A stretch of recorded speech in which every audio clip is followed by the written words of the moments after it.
الله نزل أحسن الحديث كتابا متشابها مثاني. ألا أريكم عجبا؟ قالوا بلى، فكشف عن صدره فإذا دوارة بيضاء مثل اللبن. فقال أبو حازم وأصحابه: هذا والله نور القرآن. قالوا نرتله ب7 أحرف، أكرم بجمع مثقل الميزان. بسم الله الرحمن الرحيم. الحمد لله رب العالمين، وأفضل الصلاة وأتم التسليم على سيدنا ونبينا محمد خاتم الأنبياء والمرسلين، وعلى آله وصحبه والتابعين. ثم أما بعد، أحبتنا الأفاضل، هذا لقاؤنا بكم يتجدد على مائدة من موائد القرآن العظيم، ومع إمام فذ من أئمة القراءة، شيخ القراء، بل هو أقرأ الناس لسنة النبي صلى الله عليه وسلم.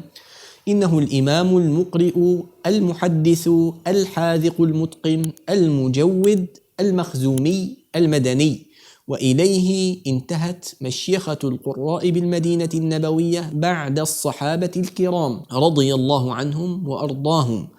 فهو تابعي مشهور كبير القدر وأحد القراء العشرة. ولما كان صغيرا رأته أم المؤمنين زوجة النبي صلى الله عليه وسلم أم سلمة رضي الله عنها، فمسحت على رأسه ودعت له بالبركة، وكفى بها من كرامة. ولما من الله عليه فجمع القرآن أي حفظه، صلى إماما بعبد الله ابن عمر ابن الخطاب رضي الله عنهما، وهو أيضا من أقرأ الناس بالمدينة النبوية قبل موقعة الحرة وبعدها سنة 63. وفيه يقول الإمام يحيى بن معين: كان إمام أهل المدينة في القراءة، فسمي القارئ بذلك، وكان ثقة قليل الحديث. وقال الإمام أبو بكر ابن مجاهد: حدثوني عن الأصمعي عن أبي الزناد قال: لم يكن أحد أقرأ للسنة منه، وكان يقدم في زمانه على عبد الرحمن ابن هرمز الأعرج. وقال الإمام مالك: كان رجلا صالحا يقرئ الناس بالمدينة. وقال سبط الخياط، وهو من علماء القراءة، روي عنه عن هذا الإمام أنه كان يصوم يوما ويفطر يوما، وهو صوم داود عليه السلام، واستمر على ذلك مدة من الزمان. فقال له بعض أصحابه في ذلك، يعني راجعه في هذا الأمر، فقال: إنما فعلت ذلك أروض به نفسي لعبادة الله تعالى.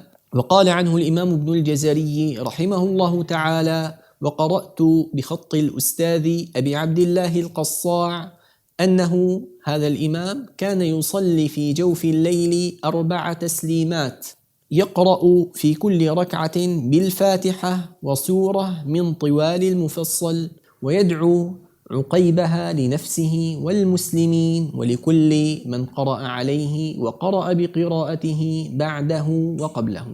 فهل عرفتم إمامنا هذا من يكون؟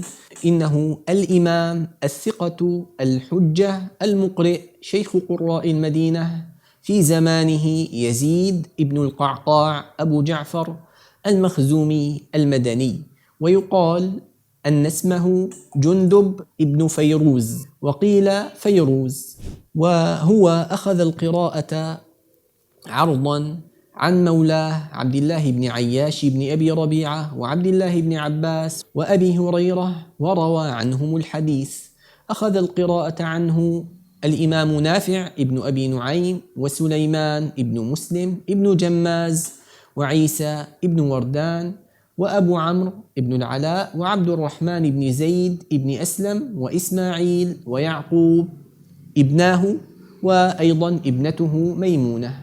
قال سليمان ابن مسلم ابن جماز الراوي عنه: شهدت أبا جعفر وقد حضرته الوفاة، جاءه أبو حازم الأعرج في مشيخة من جلسائه فأكبوا عليه يصرخون به من حزنهم عليه فلم يجبهم، فقال شيبة ابن نصاح وكان ختنه على ابنة أبي جعفر: ألا أريكم عجبا، يعني قال لهدول الجلساء الذين يصرخون بأبي جعفر: ألا أريكم عجبا، يعني فريق شغلة عجيبة. قالوا بلى، فكشف عن صدره، كشف عن صدر أبي جعفر، فإذا دوارة بيضاء مثل اللبن. فقال أبو حازم وأصحابه: هذا والله نور القرآن. وعن نافع قال: لما غسل أبو جعفر بعد وفاته نظروا ما بين نحره إلى فؤاده مثل ورقة المصحف. قال: فما شك أحد ممن حضر أنه نور القرآن.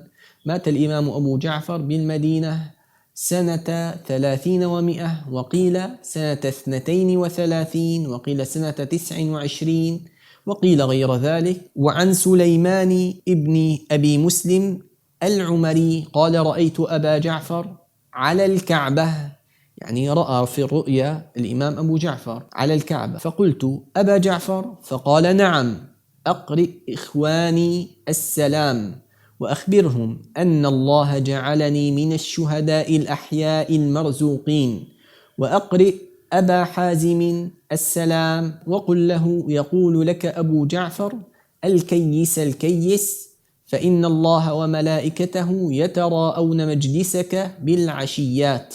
وقال الإمام ابن الجزري رحمه الله تعالى: وجدت بخط أبي عبد الله محمد ابن إسرائيل القصاع أنه، يعني الإمام أبا جعفر، رؤي في المنام بعد وفاته على صورة حسنة، فقال للذي رآه: بشر أصحابي وكل من قرأ قراءتي أن الله قد غفر لهم وأجاب فيهم دعوتي، ومرهم أن يصلوا هذه الركعات في جوف الليل كيف استطاعوا.